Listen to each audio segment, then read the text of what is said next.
Hey everyone, how's it going? In front of me, I've got three Pokemon Kotobukiya ArtFX figures. I've just been sitting on these and I thought now's a good time to do an unboxing of them. So I've got Green, Red, and Professor Oak. All of them came out, a few months, about a year, maybe a year apart from each of them. So Oak is the most recent one. Red came out in 2017. Green after that. And there's actually a lot more than just these three, but these were the ones that I wanted to focus on. So I'm going to do an unboxing of all three of them, but in separate videos.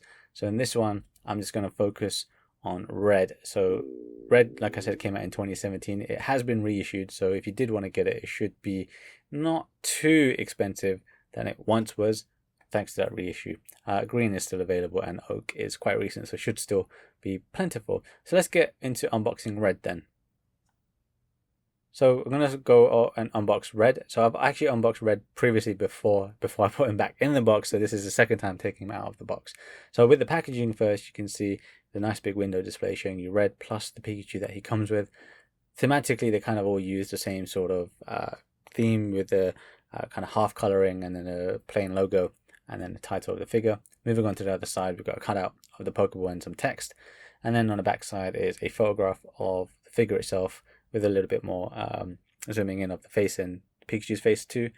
On the reverse side is an illustration of what this figure is based off of, and you get the name at the bottom of the illustrator as well. It's a cool illustration. It's only on the back of the box, you don't get it inside.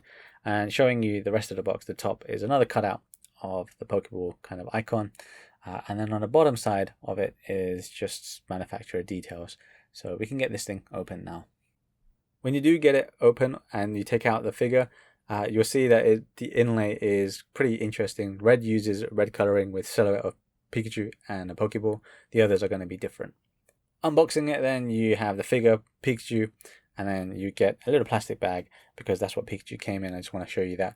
And Pikachu's tail is separate, so you're going to have to assemble that yourself. Very simple, so don't worry too much about it. It just plugs into his butt. And then I'm going to do that right now and then show you how it looks. So I'm going to show you a few kind of shots and angles of this figure. And let me tell you, this figure does look super good. The paintwork on this figure is top notch. And the sculpt on this is also top notch. Like, I really like this figure. I just tend not to have the correct kind of display yet to keep these out. So that's why I put him back in the box. But here you can see the sculpt looks super good. His cap, his hair, the pose that he's in, the little kind of flailing of his shirt is super cool. You can even see a little bit of his t-shirt that kind of rises above his belt a little bit too. It's such a good looking sculpt, and the paint, as I mentioned as well, just kind of mentioning that even more, it's got a little bit of a watercolor tone to it, which I feel is a bit more reminiscent of Sugimori's artwork, which I like personally. I really think that's a really cool direction to take these figures. Pikachu looks pretty solid himself as well. He's not the best looking Pokemon in this line, in my opinion, but he still looks pretty cool. You can see he's also got the lightning bolts coming from his sacs on his cheeks. Kind of want to show you Pikachu in the hand as well, just to give you a small kind of idea of scale. Now these are all 1/8 scale figures, so yeah, Pikachu is small, but he's not exactly tiny either.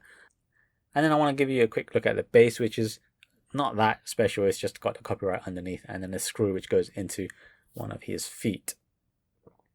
So just to wrap it up then, I really like this figure. It's come out really well. Everything about it is super solid. Now if you do like this figure and you want to get it yourself, then take a look around online. Just make sure it's the legit version that you get. And they did a reissue, so the prices shouldn't be too high for this, but I recommend you do pick it up, especially if you are a Pokemon fan and you really like Red, for example. And the others, if you get the others, then they all kind of complement each other too. So I'm going to move on and unbox Green, Blue, and Professor Oak as well. So do check those out in the upcoming videos. See you in those.